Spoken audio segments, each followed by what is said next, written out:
Nainital Lok Sabha seat से BJP प्रत्याशी अजय भट्ट के समर्थन में आज हल्द्वानी के एमबी इंटर कॉलेज मैदान में उत्तर प्रदेश के मुख्यमंत्री योगी आदित्यनाथ ने जनसभा को संबोधित किया। इस दौरान सीएम ने कांग्रेस पर जोरदार हमला बोला। उन्होंने कहा कि समस्या का नाम कांग्रेस है, जिसने जीवन भर देश को समस्या दी।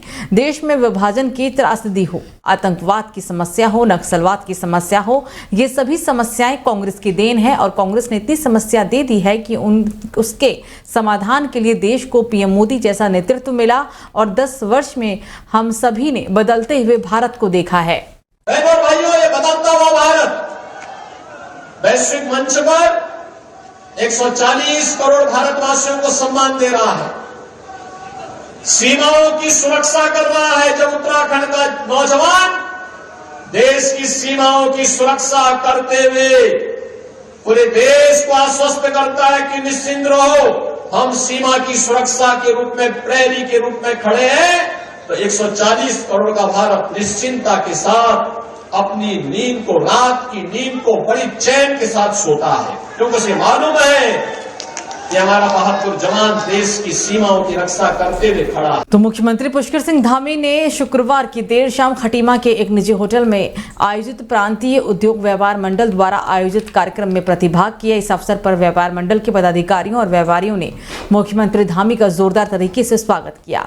इस मौके पर उपस्थित स्थानीय व्यापारियों से संवाद करते हुए मुख्यमंत्री धामी ने कहा कि खटीमा क्षेत्र से मेरा गहरा नाता है और ये देखकर प्रसन्नता होती है कि खटीमा लगातार विकास की ओर आगे बढ़ रहा है। धामी ने कहा कि जब जब देश में अपने घर खटीमा आता हूं तो मुझे एक नई ऊर्जा प्राप्त होती है। विकास आधारित चीजें आगे बढ़नी चाहिए। अभी भी हमारा प्रयास है कि खटीमा के आसपास हमारा चाहे रेलवे का क्षेत्र हो, नई ट्रेनें यहाँ से चलनी हो, यहाँ से किच्छा खटीमा रेलवे लाइन बननी हो या पंतनगर का एयरपोर्ट बनना हो, ये सब काम लगातार आगे बढ़ाए जा रहे हैं। खटीमा के बहुत पास में पंतनगर का एयरपोर्ट हमारा आने वाले समय में अंतर्राष्ट्रीय एयरपोर्ट बनने वाला है। आप सबकी जानकारी। तो गढ़वाल संसदीय सीट पर बीजेपी के प्रत्याशी अनिल बलूनी के समर्थन में उत्तर प्रदेश के मुख्यमंत्री योगी आदित्यनाथ 14 अप्रैल को श्रीनगर में विशाल जनसभा को संबोधित करेंगे। इस को लेकर भी अब पूर्व कांग्रेस प्रत्याशी गणेश गोदयाल ने योगी आदित्यनाथ को गुरु भाई करार दिया। उन्होंने कहा कि योगी आदित्यनाथ गुरु गोरखनाथ के चेले हैं और वे बाबा केदार के चेले हैं। इस रिश्ते से योगी आदित्यनाथ उनके गुरु भाई हुए। जबकि जिस प्रत्याशी का प्रचार करने के लिए वे श्रीनगर पहुंच रहे हैं वे अमित शाह के चेले हैं। उन्होंने कहा कि उन्हें मालूम है कि योगी दबाव में अनिल बलूनी का प्रचार करने के लिए श्रीनगर पहुंच रहे हैं, क्योंकि जिस तरह से अनिल बलूनी ने उत्तराखंड में त्रिवेंद्र सिंह रावत और तीरथ सिंह रावत की मुख्यमंत्री की कुर्सी में संकट पैदा किया, इसी तरह से वे उत्तर प्रदेश में भी योगी आदित्यनाथ की कुर्सी पर संकट पैदा कर रहे हैं। उन्होंने कहा कि उन्हें भगवान पर पूरा विश्वास है और उन्हें पता है कि जो भी होगा अच्छा होगा। और ये गणेश गोदयाल 6.5 साल तक बाबा केदार की सेवा करके केदार का चेला है। तो महंत जी उत्तर प्रदेश के मुख्यमंत्री मेरे गुरु भाई हुए और जो प्रत्याशी हैं यहाँ पर वो प्रत्याशी अमित शाह जी के चेले हैं। तो इसलिए मुझे कोई डर नहीं है, मुझे कोई हिचक नहीं है। जो होगा परमेश्वर अच्छा करेगा और जनता के आशीर्वाद से मैं चुनाव जीतूंगा।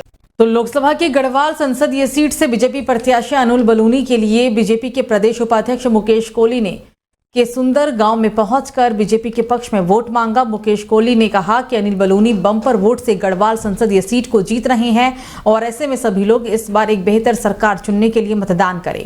दरअसल चुनाव प्रचार थमने में अब 5 दिन का ही समय बचा है। ऐसे में बीजेपी ने जनसंपर्क अभियान को तेज कर दिया है।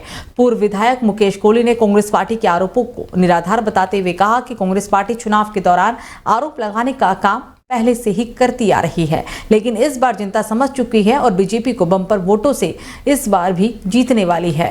सांसद मिलने वाले हैं, इतनी सीटें हम लोग जीतने वाले हैं और मैं पूरे विश्वास के साथ कह सकता हूं कि उत्तराखंड की पांचों सीटें भारतीय जनता पार्टी इस बार बड़े मार्जिन से, बड़े अंतराल से जीतने वाली है।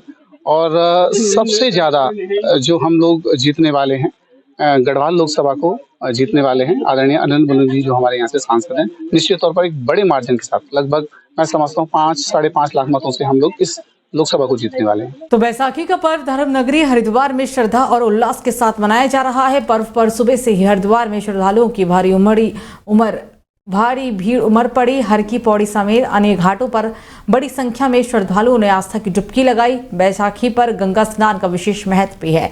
पुलिस ने हालांकि स्नान को लेकर सुरक्षा के कड़े बंदोबस्त किए हुए थे। आज से 3 दिन के लिए हरिद्वार में रूट डायवर्जन रहेगा। स्नान पर्व को शांति और व्यवस्थित ढंग से संपन्न कराए के लिए घाटों पर बड़ी संख्या में पुलिस बल तैनात है।